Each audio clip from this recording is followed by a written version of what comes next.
안녕하세요. 그림 그리는 제이입니다. 이번 시간에는 수채화 그림을 본격적으로 들어가기 전에 기초적인 수채화 채색 방법에 대해서 알려드리도록 할 거예요. 그래서 제가 일단 수채화 도구에는 무엇이 있고 기초 채색법은 어떤 게 있는지 하나씩 알려드리도록 할게요. 일단 우리가 수채화 재료를 사게 되면 수채화 붓과 그 다음 수채화 물감을 크게 구입을 하게 되는데요.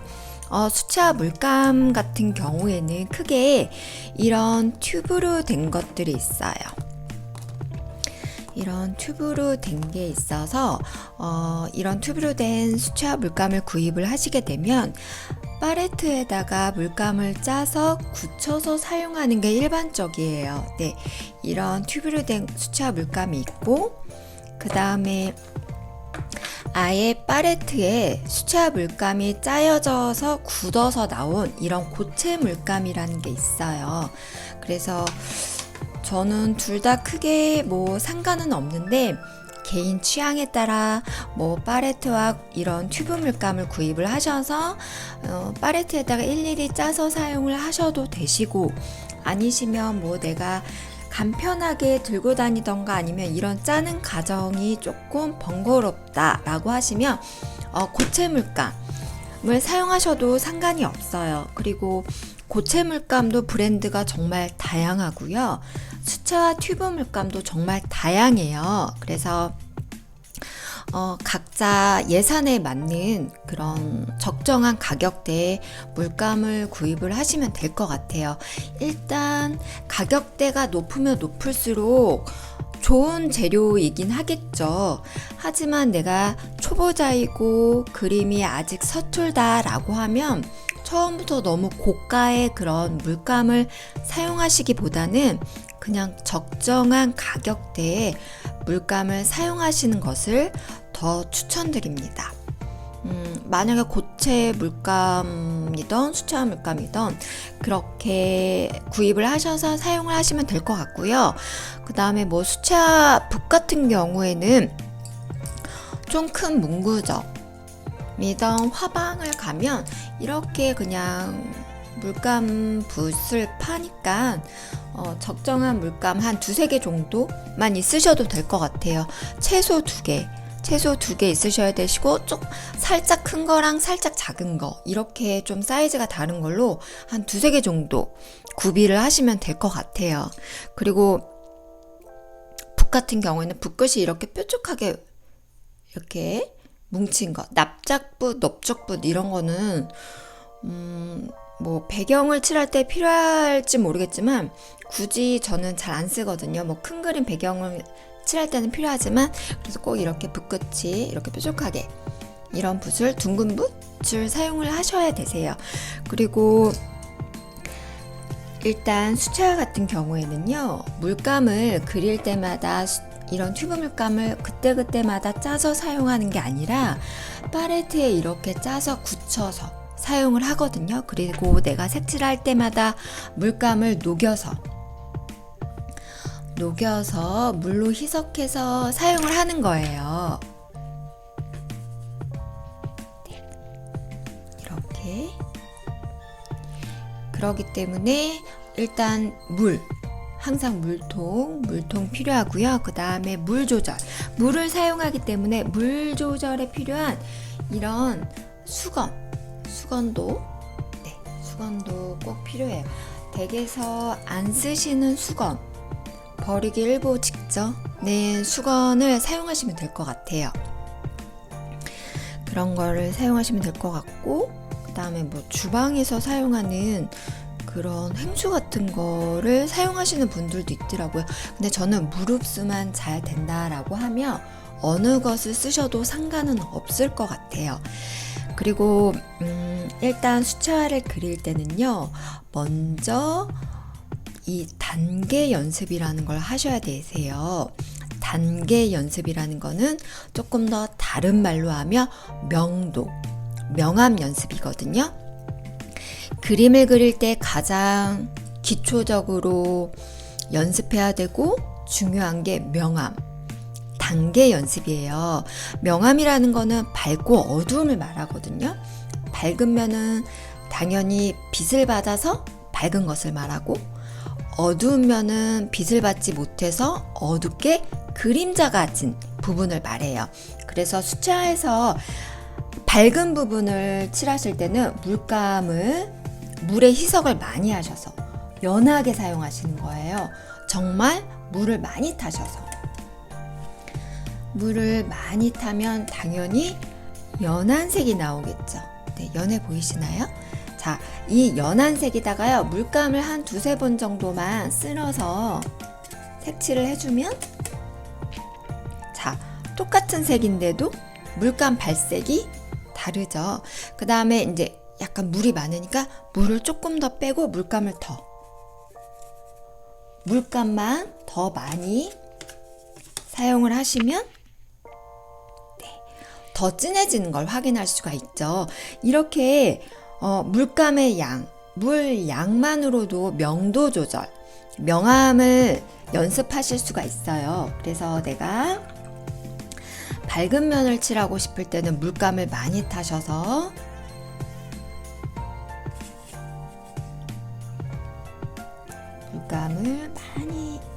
물감을 많이 타시는 게 아니라 물을 많이 넣으셔서 많이 희석을 하셔서 연하게 해주시고요. 그 다음에 물감을 조금만 더 갖고 오셔서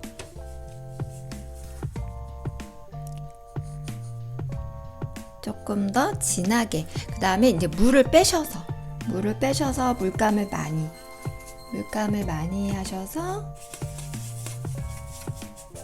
조금 더 진한 색이 나오도록, 네, 이렇게 단계 연습을 처음에는 해주시는 게 좋아요. 그래서 스케치북이던 그런 뭐 여분의 도화지, 캔트지에다가 이런 명암 연습을 계속 해보시는 거세요.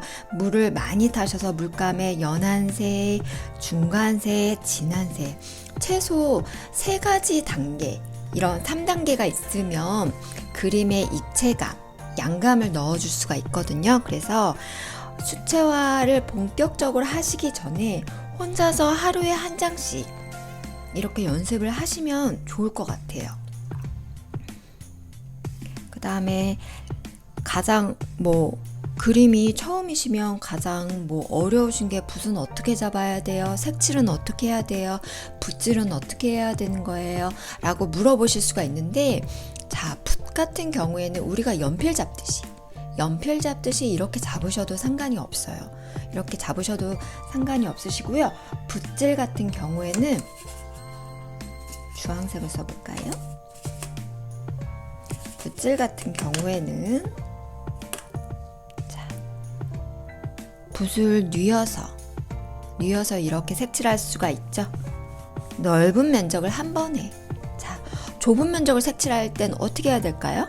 네, 붓을 살짝 세워서, 자, 붓을 눕혀서 이렇게 색칠하면 붓의 이 모든 몸통이 종이에 닿기 때문에 이렇게 큰 터치가 나와요. 하지만 붓을 세우게 되면 종이에 닿는 면이 좁아지기 때문에 이렇게 얇게 좁은 면적이 색칠되거든요. 그래서 좁은 면적을 색칠하실 때는 붓을 약간 살짝 들어 올려서 붓끝이 최대한 종이에 적게 닿게 하셔서 이렇게 색칠하시면 되시고, 내가 만약에 넓은 면적을 색칠해야 된다라고 하시면 붓을 눕혀서 이런 붓의 모가 종이에 많이 닿도록 해서 이렇게 넓은 면적으로 색칠을 해주시면 되세요. 네. 그리고 붓을 잡는 방법, 연필을 잡는 방법은 크게 그림을 그리다 보면 그림 실력이 늘어갈 때쯤에 되면 자연적으로 내가 편한 방법을 체득하게 되어 있거든요. 그래서 저는 그림을 처음에 배울 때 연필 잡는 방법을 그렇게 신경 쓰지는 않았어요. 그래서 처음에는 그냥 내가 글씨 쓰듯이 연필 잡듯이 그렇게 붓도 똑같이 생각하시면 될 것 같아요. 붓은 붓이라고 생각하지 마시고 연필이라고 생각을 하셔도 되세요. 예. 우리가 넓은 면적을 이렇게 색칠할 수도 있지만 라인을 그릴 수도 있거든요. 연필이랑 똑같아요. 네. 채색도 되지만 선도 된다는 거. 네. 그리고 저희가 명암, 연한색, 중간색, 진한색 이런 개념을 배웠잖아요. 그래서 만약에 내가 제가 좀 인위적으로 좀 급하게 빨리 이렇게 스케치를 한 건데요. 여기다가 내가 만약에 연한색을 먼저 칠하는 방법을 보여드리도록 할게요. 아까 연한색은 물을 많이 탄다라고 그랬어요. 물을 많이 타셔서 먼저 연한 면을 발라줘 보도록 할게요. 쭉 다 넓게 발랐어요. 그리고 나서 바로 이 위에다가 이런 중간색을 넣어주는 게 아니라 조금 얘가 어느 정도 말라가는데 시간을 조금 두는 게 뭉개지지 않고 차곡차곡 터치를 쌓는 방법이거든요. 그래서 얘가 조금 마를 동안 잎사귀를 색칠을 해주는 거예요. 잎사귀가 아니죠. 꽃잎이죠. 분홍색으로 약간 다홍빛 나는 색으로 한번 잎사귀도 당연히 처음에는 물을 많이 타서 연한 색이 나오도록 해서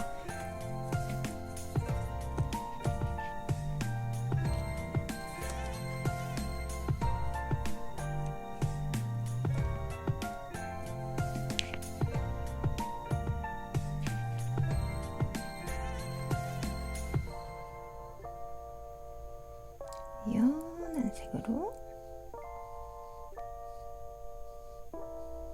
꽃잎 몇 장을 한번 색칠을 했어요. 자, 꽃잎을 어느 정도 칠하고 나면 가운데 부분이 조금 말라 있겠죠. 그러면은 아까는 물을 많이 탔다면 이번에는 물을 좀 적게 타시고 나는 조금 더 음영을 주고 싶은데 라고 하시면 갈색을 조금 섞어주시면 돼요. 갈색을 조금 섞어주게 되면 색이 어두워지겠죠. 어두워지는 걸로 가운데 부분에다가 음영을 넣어주는 거예요.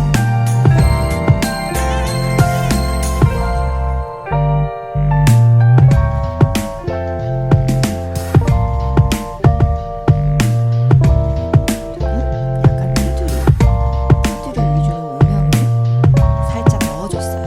음영이 살짝 들어간 것 같아 보이실까요? 자, 여기다가 꽃잎도 아까 물을 타서 연한색을 표현하셨다면 이번에는 물을 조금 덜 타서 조금 진한 색이 발색이 되도록 하신 다음에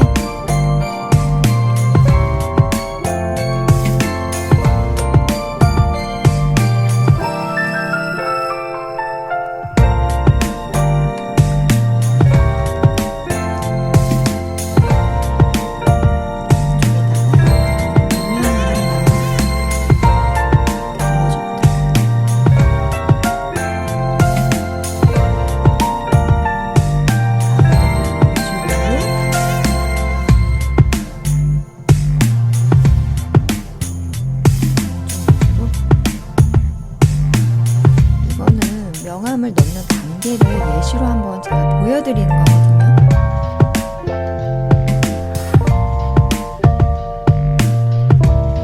예시로. 그리고 나서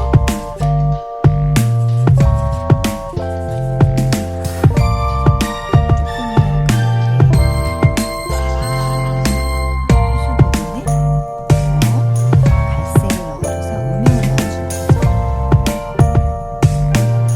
입체감이 생기도록.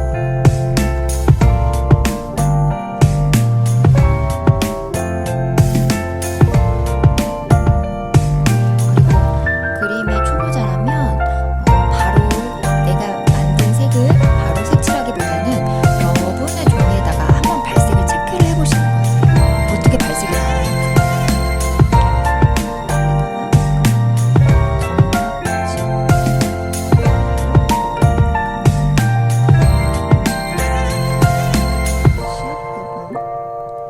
수술 부분에다가 이렇게 표현을 해줘보도록 할게요.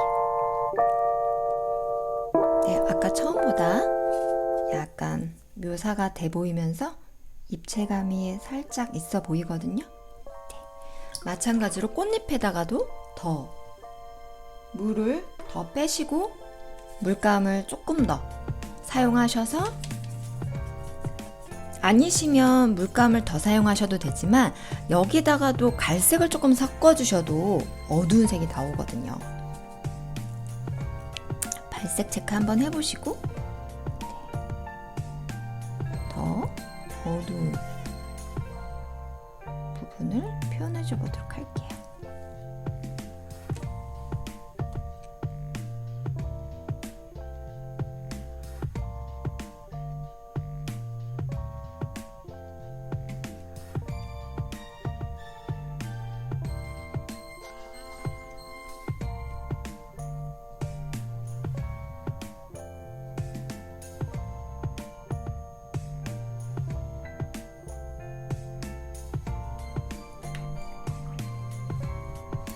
그 다음에 이제 물감 사이사이에 그런 꽃잎 사이사이에 어두움이 있을 수 있거든요.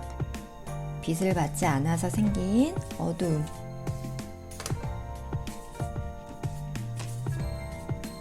갈색을 조금만 섞어서 안쪽에다가 어두움을 조금 넣어줘 보도록 할게요.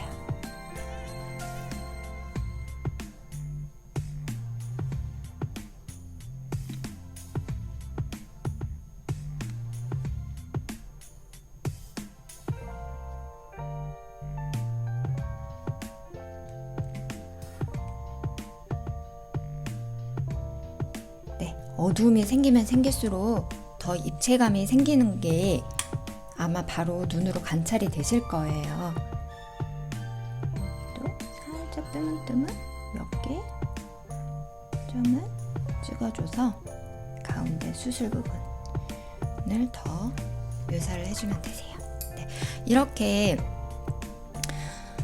제가 물을 많이 타서 연한 색으로 바탕을 먼저 색칠을 하고, 그 다음에 물을 줄이고 물감을 조금 더 늘려서 중간색을 만들어서 음영 처리를 한번 해주고, 그 다음에 물을 더 줄이고 물감 양을 더 늘려서 진한 색을 만들어서 이렇게 넣어줬거든요.